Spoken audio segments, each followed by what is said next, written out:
Henry Zebrowski couldn't be here. We have a special guest. You ready for a special guest? What do you say? We're going to bring you his hilarious dude. Give it up for Stan, Kate, Lorraine, everybody. Come on for Stan! Let's hear it for Stan!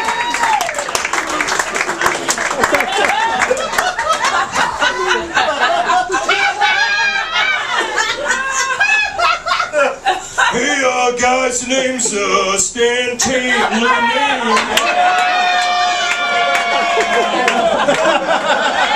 And I was a stand-up comic back in '06, back in the beginning, when this whole scene started, and at least I was until Dan St. Germain stole my act. Now, the cat dude on the train bit was mine, right? And I remember the first time that I did it.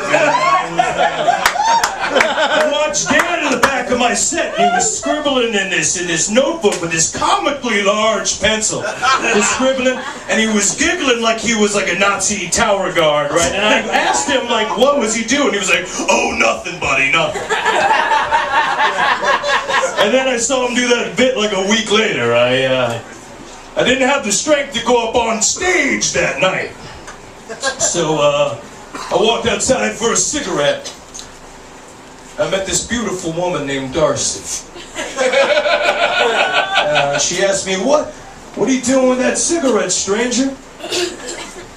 Why don't you quit? Don't you want to enjoy life a little bit longer?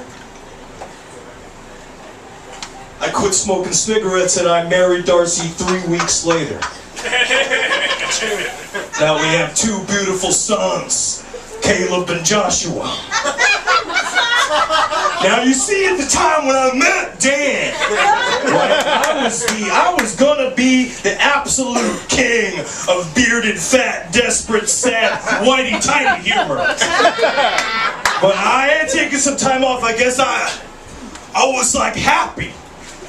You know, we got a cottage out in the country, watching my wife Darcy tan her legs, who could have launched 1,000 vessels with her beauty, so simple and so pure.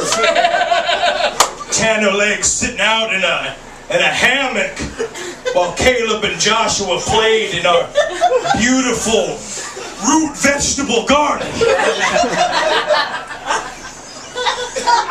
And I had this fucking hilarious idea for what if Evan Williams was a guy, right? And he showed up to a party, right? And he was like a real fucking sick guy, right? I laughed about it to myself. So I went to the city for a long weekend and I did it at an open mic. And who do I see at that night? Dan St. Germain sitting in the back of the club, knuckle deep in some sad-eyed improviser. And I guess it must have been her last resort of the evening. You know, but he had this giant microphone and headphones like he was recording something. And I saw him do the same exact bit a week later. I never hit a stage again. I guess that's what got me into custom loot building. So instead of the illustrious, like high-flying fucking career, the stand-up comedy, you know, dragging my fucking tired, drunk ass across the fucking country, the tiny hotel rooms, while I'm trying to peddle my scripts about talking dogs who are working security at a museum. You know, I guess I get to spend time with my loving wife and my beautiful children.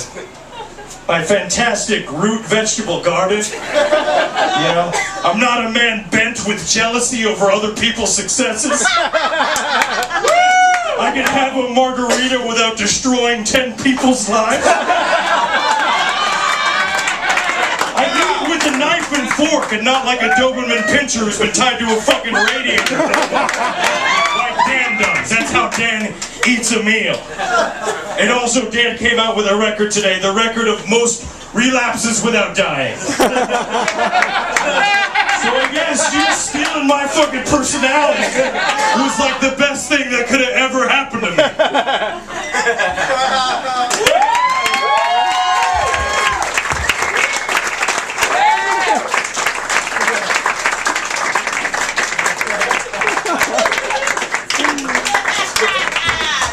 The fattest stage ever. Stand Germain, everybody.